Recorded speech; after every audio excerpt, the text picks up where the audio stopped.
جھینگر اور ملکہ چیونٹی۔ جنگل کے درمیان درختوں میں گرا پانی کا ایک تالاب تھا۔ تمام جانور پانی پینے کے لیے وہاں آتے تھے۔ اسی تالاب کے کنارے جھاڑیوں میں ایک جھینگر کا بھی بسیرا تھا۔ وہ بہت نٹ کھٹ تھا۔ دن کا زیادہ تر وقت سو کر گزارتا، لیکن شام ہوتے ہی وہ باہر نکل آتا، تالاب کے کنارے چہل قدمی کرتا اور دھیرے دھیرے اپنا گیت گاتا۔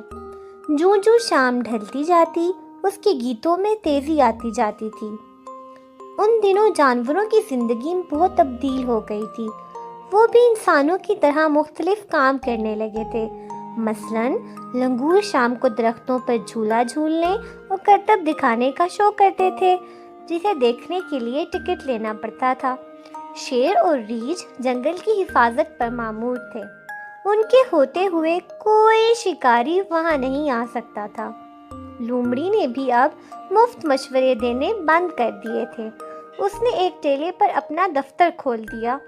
دوسرے جانور اکثر اس کے پاس بیٹھے مفید مشورے لے رہے ہوتے تھے، جس کی انہیں فیس دینا پڑتی تھی۔ لگڑ بھگوں نے گوشت کی دکان کھول لی تھی۔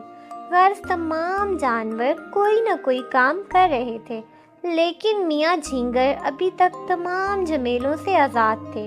اسے دو ہی کام تھے، ایک گھاس کی نکیلی پتیوں سے لپیٹ کر گیت گانا اور دوسرا آرام کرنا۔ ایک دن جب وہ اپنے معمول کی گشت پر نکلا تو کچھ دور چلنے کے بعد اس کی ملاقات ایک ٹڈے سے ہو گئی۔ جھینگر بہت اچھے موڈ میں تھا۔ اس نے مذاق میں ٹڈے کو ایک تھپ جما دی۔ ٹڈا، جو پہلے ہی اپنی پڑوسن مکڑی سے لڑ کر نکلا تھا، وہ غصے میں تھا، جھینگر پر پل پڑا اور اس کی خوب تواضع کی۔ جھینگر گھبرا گیا۔ اس کو اندازہ نہ تھا کہ بات اتنی بڑھ جائے گی۔ جب ٹڈے نے اس کی ٹانگ پر بھی کاٹ لیا تو وہ حواس باختہ ہو کر چلانے لگا۔ تکلیف سے اس کا برا حال تھا۔ ٹڈے نے دل کھول کر بھڑاس نکالی۔ پھر جو ہی وہ کچھ ڈھیلا پڑا، جھینگر نے فرار ہونے میں ہی عافیت جانی اور تیزی سے دوڑا۔ ٹڈا پیچھے آیا۔ جھینگر کو قریب ہی ایک بل نظر آیا اور وہ اس میں گھس گیا۔ بل کا منہ چھوٹا تھا، ٹڈا اس میں نہیں گھس سکتا تھا۔ وہ کچھ دیر تو باہر رکا رہا، پھر آگے بڑھ گیا۔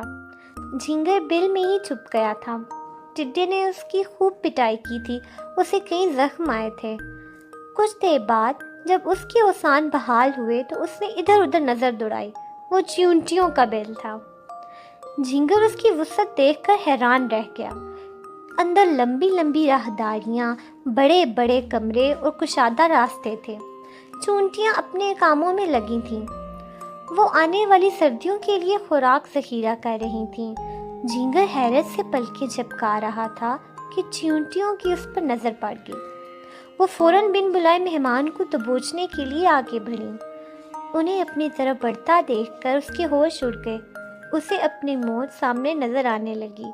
وہ گھبرا کر چیخنے لگا۔ اسی دوران ملکہ چیونٹی بھی اپنے محل سے باہر نکل آئی۔ اسے دیکھتے ہی جھینگر رونی صورت بنائے التجائی آواز میں آداب بجا لایا اور بولا، ملکہ عالیہ، یہ جھینگر ناچیز غلطی سے آپ کے بل میں گھس آیا ہے۔ یہ مصیبت زدہ ہے، اس کی جان بخشی کی جائے۔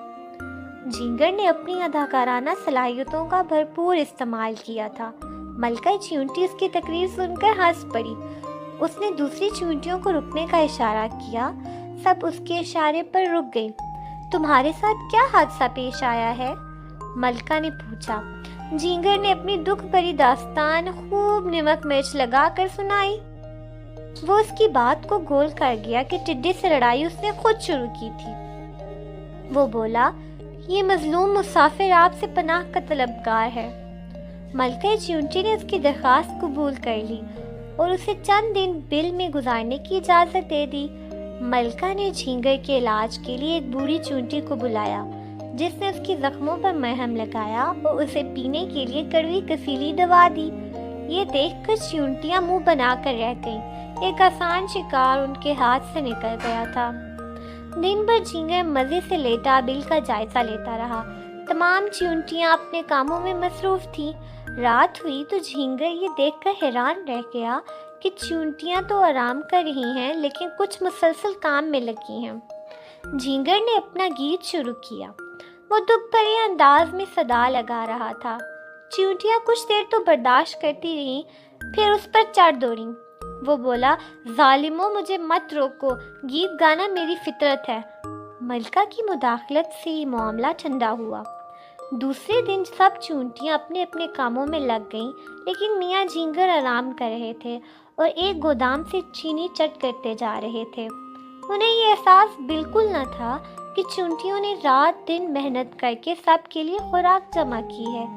اپنی محنت کو یوں کام چور جھینگر میاں کے پیٹ میں جاتے دیکھ کر چیونٹیوں کو خوب غصہ آ رہا تھا۔ آخر تنگ آ کر چیونٹیاں اس کے پاس سے گزرتے ہوئے جملے کسنے لگیں تاکہ جھینگر کو اپنی کام چوری کا کچھ احساس ہو سکے۔ ایک چیونٹی نے آواز لگائی، اے نکھٹو، اٹھ کچھ کام کر، باہر دن نکل آیا ہے۔ دوسری چیونٹی بولی، صبح ہو چکی ہے، دنیا میں سب کاموں میں لگے ہیں، تو یہاں بیکار پڑا ہے۔ تیسری بولی، جو محنت سے جی چرائے اسے کام چور نہ کہا جائے تو کیا کہا جائے؟ لیکن جھینگر پر کوئی اثر نہیں ہوا۔ وہ مسکراتے ہوئے چینی کھاتا رہا۔ غیر اس نے 3 دن بل میں گزارے۔ اس کی ٹانگ کا زخم ٹھیک ہو گیا تو اس نے چلنے کی ٹھانی اور ملکہ سے جانے کی اجازت طلب کی۔ ملکہ بولی، ضرور جائیو، لیکن یہ تو بتائیو تم کام کیا کرتے ہو؟ جی ابھی کوئی کام شروع نہیں کیا۔ جھینگر شرمندگی سے بولا، اچھا کیا تم اس جنگل میں نہیں رہتے؟ ملکہ نے پوچھا۔ میں یہی رہتا ہوں پر کچھ کرتا نہیں، لیکن کچھ وقت یہاں گزار کر میری آنکھ کھل گئی ہے۔ میری سمجھ میں آ گیا ہے کہ محنت میں عظمت ہے۔